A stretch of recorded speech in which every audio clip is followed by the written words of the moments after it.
Hey people of the VC, it's Andy Cloudy Milder. I've got a long overdue 80s collection update for you today. So everything in this video, all 80s related hard rock and metal, all 80s, all original, all in my collection. Stuff that I've picked up over, in some cases, a few months ago. I've only really just got around to listening to it this week, or have listened to it enough that I can put it back on the shelf. So let's jump straight in. So the first two albums I'm going to show I actually purchased from a fellow VC member called Vinyl with Paul. New guy in the VC. He's not done many videos, and he's not. I just checked his channel tonight, and he's not put anything up for a month or so. So I hope he's not just dipped his toe in and be done with it already. So he's a fellow British member of the VC, and he did a video, one of his first videos. He called it his mega haul or something, and he showed that he got a big haul of heavy metal records, about 20 for £20 off a friend. And he mentioned that he's not really a big heavy metal guy. He likes some of that music, but I mean, I made a comment, half joking, suggesting that there was two records that he showed in particular, that if he wanted to sell them, then to let me know. Then he got back to me straight away, asked me to make him an offer. I made him an offer. He made me a counter offer, and within the week they were mine. I think I got them for a good price, and basically he got all his money for those 20 records back, and then some more in one go. So what were they? Right, just did a recent video showing Filth Hound of Hades by Tang as one of my grails. So that was what I picked up recently. This, as I said, this was about 7 or 8 weeks ago. But one of the records that he showed, and it's in near mint condition, is Honor and Blood, again by Tang. So this is on the Music for Nations label, one of my favourite labels. This is MFN number 26. And this is Tang from 1984. So this is them as a four-piece. It's their fourth studio album and their third lineup. The Brabs brothers that were in the original lineup were replaced by Chris Evans on guitar and Graham Crallan on drums. Mostly songs about war, but it's great melodic heavy metal. Actually features a cover of Aretha Franklin's Chain of Fools. Interesting choice of cover, I thought, given Aretha Franklin's style. It's not too bad. Not a massive fan of it, but you know me and cover versions by now. There we go. There's the lovely Music for Nations label. I think I've actually picked up, as I mentioned before, I'm collecting the first 100 MFM 1 to 100 of Music for Nations. Slowly but surely. I'm not putting everything into it, but as I see them, I pick them up, and I've got a batch of about 5 or 6 others that I've not shown yet. So I might just do a video of my Music for Nations collection update pretty soon. And the other one from Vinyl with Paul was another Tang album. This one's called Armour Plated. This time it's a compilation album, and this is on the Raw Power label, UK pressing, 1985. Now they had 4 albums by this time, 4 studio albums by this time, but this is a compilation of kind of their Camouflage Records era, which is basically the first 2 albums and a bunch of singles between 1981 and 1982, when they were a 3-piece, so when it was just Algie Ward and the Brabs brothers. But it's a double album. Gatefold. There we go. And it contains 8 tracks from the debut album Filth Hounds of Hades, 7 tracks from the follow-up Power of the Hunter, and another 5 tracks from B-sides from the singles from those first 2 albums. I presume Raw Power just basically bought the rights from Camouflage. It was the only Tank release on that on label, so don't know too much else about it, but very, very glad to have it again in great condition, and it was brilliant being able to pick up these from someone in the VC, obviously being well looked after before Paul got them, and they've come to a good home. There's the Raw Power label. Okay, next up is one of the records I've got from one of the packages, one of the many packages I've been lucky enough to get from Greg the Egg, Blackmore Rules. He sent me this many moons ago. It's been sat patiently in my inbox for the regulatory few spins that I give things before I put them away. But it's one that didn't really click with me to start with, and I thought I was probably going to end up giving it away or selling it or something. But it's kind of grown on me, and that is, here we go, Vergat. Now, Greg told me he basically he hadn't heard this. He just sent it to me because of the cover, and the cover is both ridiculous and awesome at the same time. So Vic is former lead guitarist of 70s Swiss hard rockers Toad. How do I know this? Well, I know this because the record shop obviously wrote on it, guitarist from legendary early 70s Swiss rockers Toad.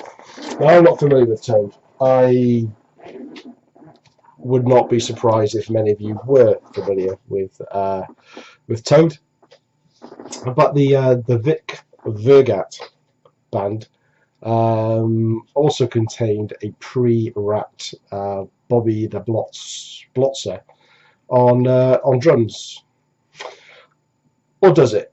So I was looking at the cover of this, and the band is listed as Vergat, Krausier, and Bobby the Blotzer. So you think that would be the band on the album, but there's a little bit of small print here that says there's also Guy Wellinger and Gerard Jelch on drums, and they appear on all tracks with star. But when you start looking at these tracks, there are 9 tracks in total. There are 7 that have got asterisks next to them. So the band, as listed, I actually play on 2 tracks of the albums, and the rest have 2 other guys making up the other 7 as well. Not quite sure what the story was behind that one, but sounds like they possibly changed lineup during the recording of this album. But I really like this album. It's not my usual style of rock and metal, but I think if you're in the mood for something a bit more upbeat, I mean, it's more hard rock than metal, and it's got a very 70s vibe to it as well. Quite sort of rock and roll, hard rock. Hot Love is probably one of my favourite tracks on here. Last track on side 8. But yeah, great high energy.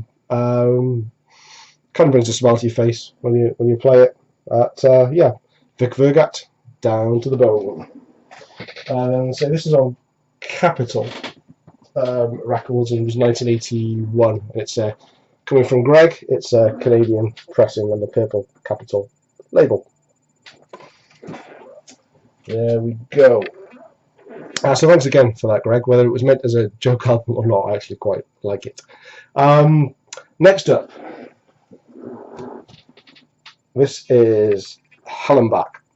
Now hear this. Now Hellanbach are a new wave of British heavy metal band from Newcastle, northeast of England. This is on Neat Records from 1983, UK pressing.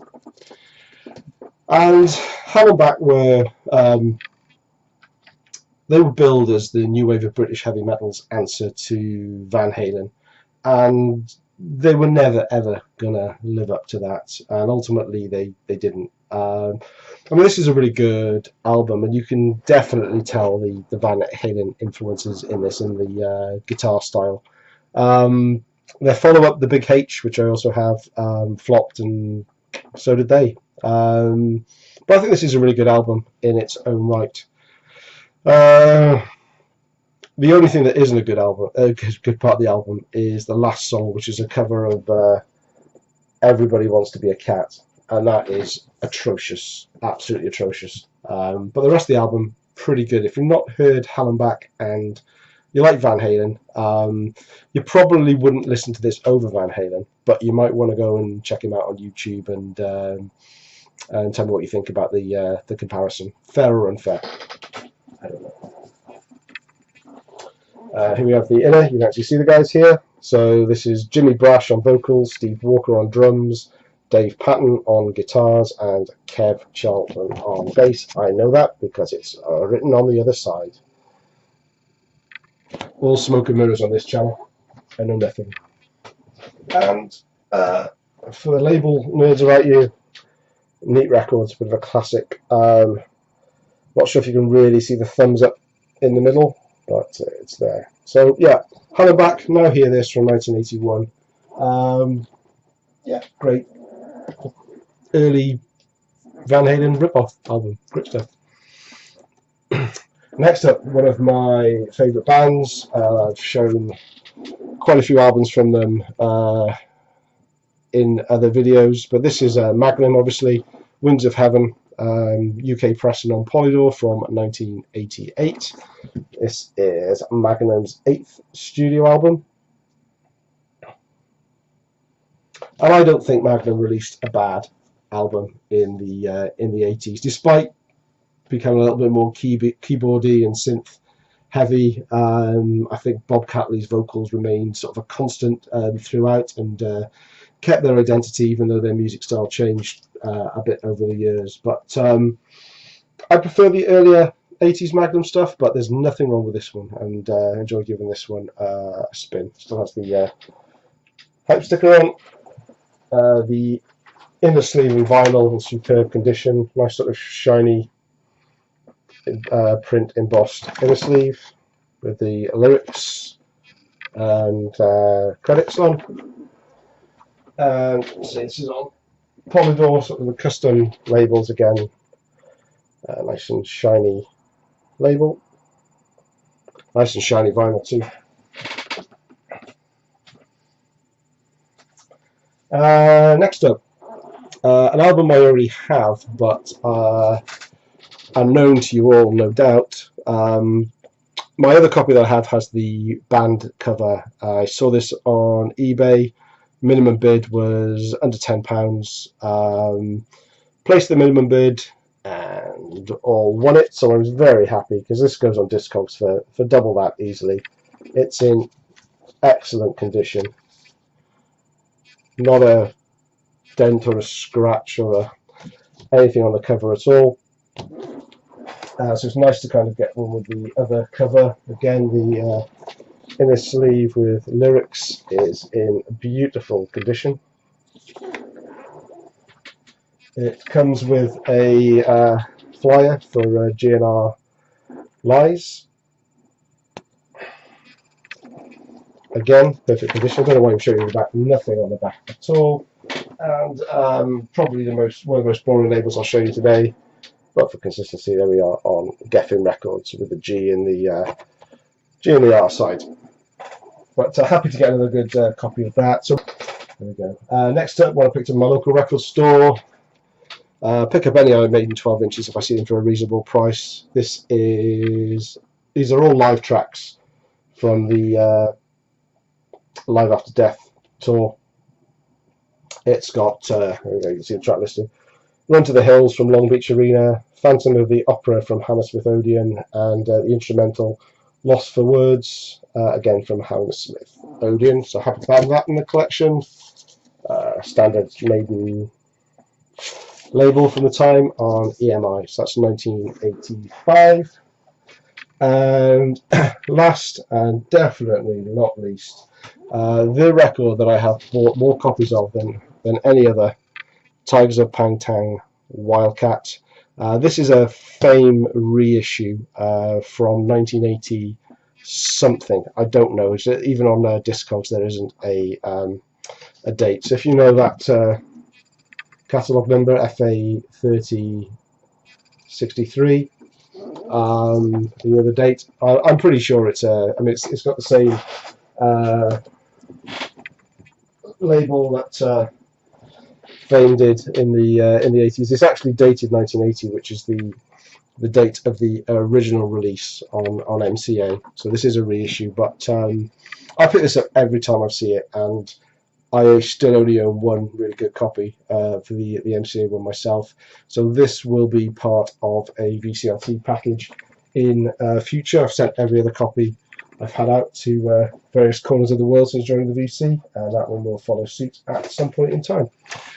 So that's my update for this month. I've got plenty more on the back burner, and I want to start doing a few more updates. Done lots of competition videos recently. Love doing those, but my passion with the VC videos is to do my record updates, especially the 80s ones. So cheers everybody, hope you have a great weekend. This is a Guinness Rye Pale Ale, very good if you haven't tried that one. All that's left to say, please subscribe if you haven't and you want to see more of this nonsense. Give me a like, I always like a like, and I will see you again soon.